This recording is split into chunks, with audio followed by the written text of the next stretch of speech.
여러분 잘 지내시죠? 오랜만입니다.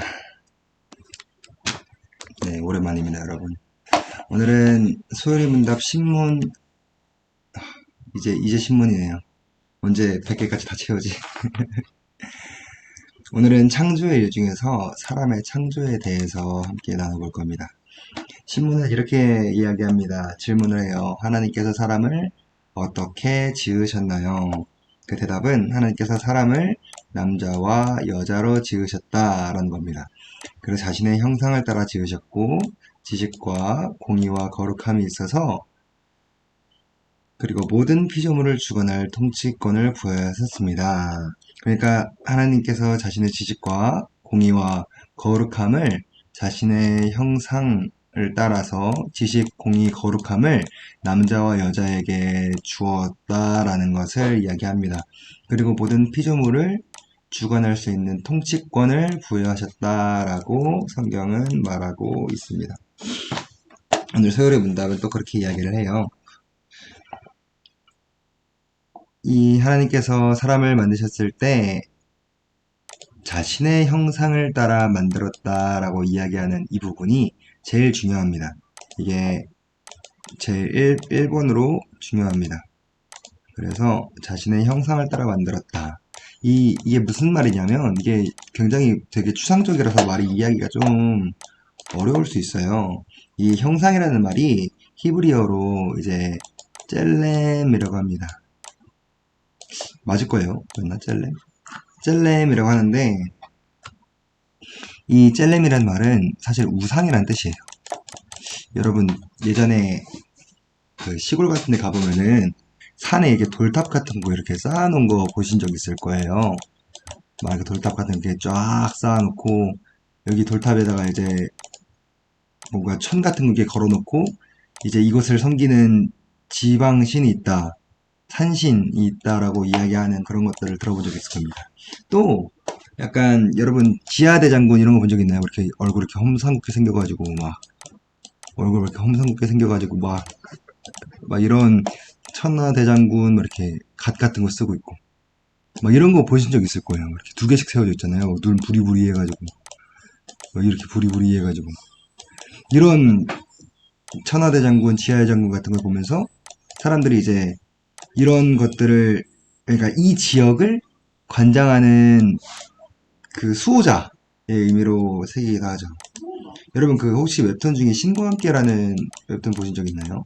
그 이승편을 보면 가택신이라는 게 나와요. 가택신. 근데 이 가택신이라는 게 뭐냐면 집안을 지켜주는 신 같은 거예요. 그래서 신주단지 모드시 하다 막 이런 말 하잖아요. 옛날 말에. 막 이렇게 여기다 부적 같은 거 붙여놓으면 이 항아리가 이 집을 지켜주는 신이다. 이런 식으로 약간 우상 같은 것들이 존재했습니다. 이런 우상을 지칭하는 단어가 형상이에요. 아마 고대 시대에도 고대 시대 막 빛이 2000년 전, 3000년 전 막 이랬으니까 많은 사람들이 이제 그런 신들을 섬기는 게 굉장히 통용되던 시절이었단 말이에요. 그 시절에 이제 자신의 형상을 따라 만들었다라고 하나님께서 말합니다. 하나님께서 사람이란 존재를 남자로 또 여자로 만들었는데 하나님의 형상, 하나님의 우상을 따라 만들었다라는 겁니다. 이 형상에는 특징이 있어요. 무슨 특징이 있냐면 그 신의 성격과 속성을 알 수 있습니다.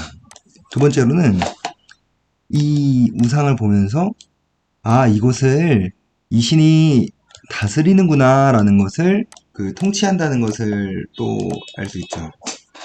그래서 하나님께서 사람을 남자와 여자로 지으셨다라고 했을 때 자신의 형상을 따라 지었다라고 하는 걸 보면서 우리는 사람이란 존재를 다른 사람들이 보고 이 사람이 있는 곳은 하나님이 다스리시는 곳이구나 라는 것을 알 수 있고 이 사람이 있는 곳은 하나님이 이런 분이시구나 라는 것을 보여주도록 하기 위해서 남자와 여자를 지으셨다라고 이야기하는 거예요. 그리고 그 하나님의 성품의 속성이 무엇인가? 지식. 이 사람의 지식을 보면서 아, 하나님은 이런 분이시구나. 또 사람의 공의를 보면서 아, 하나님은 이런 분이시구나. 사람의 거룩함을 보면서 아, 하나님은 이런 분이시는구나 라는 것을 주변 많은 만물들이 알도록 하기 위하여 사람을 하나님의 형상을 따라 우상을 따라 하나님의 모양대로 지었다라고 이야기를 합니다. 여러분 교회 많이 다니셨던 분들은 이런 얘기도 들었을 거예요. 창세기 1장 26절 28절에 막 그런 얘기가 있어요. 형상을 따라 만들고 모양을 따라 만들었다. 근데 이 형상과 모양은 다른 거예요 라고 이야기를 들어본 적이 있을 겁니다. 이런 설교 들어본 적 있지 않나요? 사실 이거는 옳지 않아요. 왜냐하면 형상이란 모양이란 단어가 히브리어가 다른 단어로 쓰이긴 했습니다. 근데 이 형상과 모양이라는 것 전부 다 하나님이 어떤 분이신지를 묘사하고자 표현한 것이지 이 두 가지의 의미가 다르거나 하진 않습니다. 이 두 가지가 결국 의미하는 것은 하나님께서 자신을 대리 통치자로 만들어줄 그리고 자신의 모양을 닮은 자신의 형상, 자신을 닮은 통치자를 그리고 자신을 닮은 우상을 만들었다라는 사실로 이해하는 게 가장 성경적이라고 생각해요. 그래서 창조의 과정에 있어서도 여러분 창조 알고 있죠? 처음에 빛이 있으라 뭐가 있으라 해서 6일날 동물들을 만들고 마지막으로 사람을 만듭니다. 1일부터 6일까지 지어오는 동안 마지막으로 사람을 지어요. 하나님께서 사람을 맨 마지막에 지은 이유가 따로 있다라는 거예요. 뭐냐? 그것은 모든 피조물을 주관할 통치권을 주기 위해서라는 것을 우리는 볼 수 있습니다. 왜냐하면 다른 동식물들과 생물들에게는 이런 것들을 허락하지 않았어요. 하나님이 이 땅을 다스리는 존재다라는 것을 사람을 통하여 보도록 하기 위해서 모든 피조물들을 주관할 통치권을 주신 거예요. 그러니까 동물들이나 다른 식물들이 이 다스리고 통치하는 사람을 보면서 아, 하나님이 이곳을 다스리는구나 라는 것을 보도록 하기 위하여 통치권을 부여하셨다라는 거죠. 그러니까 이 말은 인간이 온 땅의 주인이다 이렇게 얘기하는데 사실 그게 아니라 하나님이 주인인데 하나님께서 인간에게 통치권을 부여하셨다라는 것을 의미해요. 그래서 우리가 인간이 만물의 영장이다 이런 얘기 하잖아요.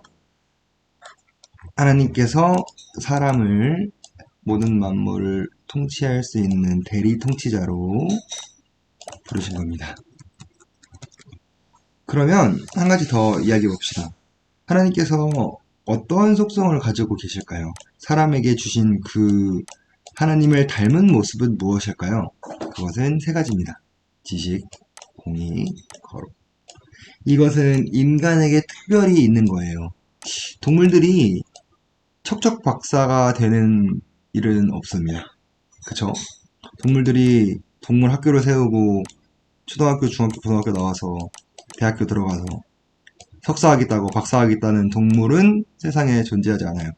이것은 지식이란 건 인간의 산유물이죠. 공기도 마찬가지입니다. 갑자기 사자가 사슴을 잡아먹는 것을 보고 옆에 지나가던 순양이 이것은 잘못됐어. 다 고쳐야 돼. 라고 이야기하면서 데모를 한다든지 들고 일어난다든지 하지는 않을 거란 말이에요. 이것은 공의, 의로움을 가지고 분내는 것도 사람만이 가지고 있는 속성입니다. 거룩함, 이 거룩함도 사람만이 가지고 있는 속성이에요.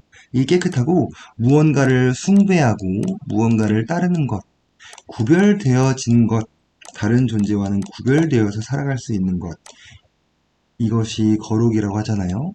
이 거룩함도 동물들에게는 존재하지 않습니다.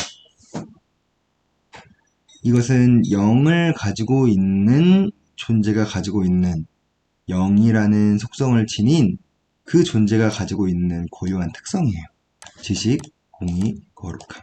그리고 그 영은 사람에게만 존재하죠. 그렇기 때문에 하나님께서 자신의 형상을 따라 지으실 때 지식, 공의, 거룩함을 주셨다. 사람에게. 그래서 통치할 수 있도록. 그래서 우리는 하나님의 속성에서 지식, 공의, 거룩을 볼 수 있는 거고, 사람 안에도 지식이 있고, 공의가 있고, 거룩함이 있다는 것을 볼 수 있는 거예요. 왜냐면은 우리가 사람을 보면서 하나님을 알도록 하나님께서 사람을 지으시고 다스리도록 명령하셨기 때문이죠. 하지만 많은 사람들이 그런 얘기를 해요. 이미 지금은 완전히 손상되어 버렸다. 성경이 타락해버렸다라는 인간은 어떻게 된 건가요? 오늘날 많은 사람들이 사람을 보고 하나님을 떠올리진 않아요. 솔직히. 그렇지 않아요? 그렇죠? 왜냐하면 우리가 지금 죄로 인해서 완전히 타락된 상태이기 때문입니다. 죄가 우리를 완전히 더럽혀버렸어요. 하지만 우리는 다시 회복되어가는 단계에 있습니다. 다시 하나님께서 깨끗게 하시는 단계에 있습니다. 나중에 우리가 성화라는 것을 통해서 이것을 배울 건데요. 사람은 점점 깨끗해져 가는 단계에 있는 중이에요. 그렇기 때문에 때로는 더러운 모습이 나올 수도 있고 때로는 깨끗한 모습이 나올 수도 있다라는 것이죠. 여러분들 성도라는 말을 들어봤을 거예요. 성도는 거룩한 무리라는 뜻입니다. 왜 교회 사람들을 성도라 부를까요? 그것은 하나님의 형상을 닮은 존재이기 때문에 거룩하다라고 부르는 거예요. 거룩한 무리라고 부르는 것입니다. 하나님의 속성, 지식과 공의와 거룩을 가진 존재다라고 그래서 이야기할 수 있는 것이죠. 물론 이 거룩은 완전하진 않아요. 하지만 하나님께서 우리에게 바라시는 뜻이고 우리에게 그 뜻을 이루도록 하셨습니다. 또 하나는 뭐냐? 통치권입니다. 하나님께서 대리 통치자로서의 역할을 우리에게 주셨어요. 모든 피조물을 잘 다스리고 통치할 수 있는 그 통치권을 주셔서 우리가 그것을 이 땅을 잘 다스리고 잘 보존하고 유지해야 할 임무가 있죠. 의무가 있죠. 그것이 우리의 책임이기도 하고요. 하지만 오늘날 우리는 이것을 잘하지 못하는 것을 많이 보게 되고 환경오염들이 많이 발생하죠. 환경오염 막 이런 것들이 생기고 사람들끼리 동물들끼리 서로 싸우고 다투고 막 폭력에 여러가지 막 살상 사륙 뭐 이런 자연을 잘 다루지 못하는 모습들을 또 사람끼리도 서로 잘 다루지 못하는 모습들을 많이 보게 됩니다. 하지만 처음 창조된 아담에게는 하나님께서 이 특권을 부여해 주셨다는 사실만은 변하지 않습니다. 왜냐하면 죄로 인해 눈이 어두워져 버린 우리들은 모든 본질과 사물을 꿰뚫어 보고 다스리는 능력을 상실해 버렸기 때문이에요. 그렇기 때문에 우리는 회복을 해야 합니다. 이 회복에 대해서는 나중에 다루도록 하겠습니다. 그래서 우리가 한 가지 명심해야 될 것은 우리는 항상 부족하다라는 것을 인식해야 돼요. 왜냐면은 모든 통치자들이 완벽하지 않거든요. 많은 사람들이 정치인들을 보면서 욕하죠. 막, 저렇게 나라를 다스렸어. 왜냐면 사람이 다스리는 것은 불완전하기 때문입니다. 그건 어쩔 수 없어.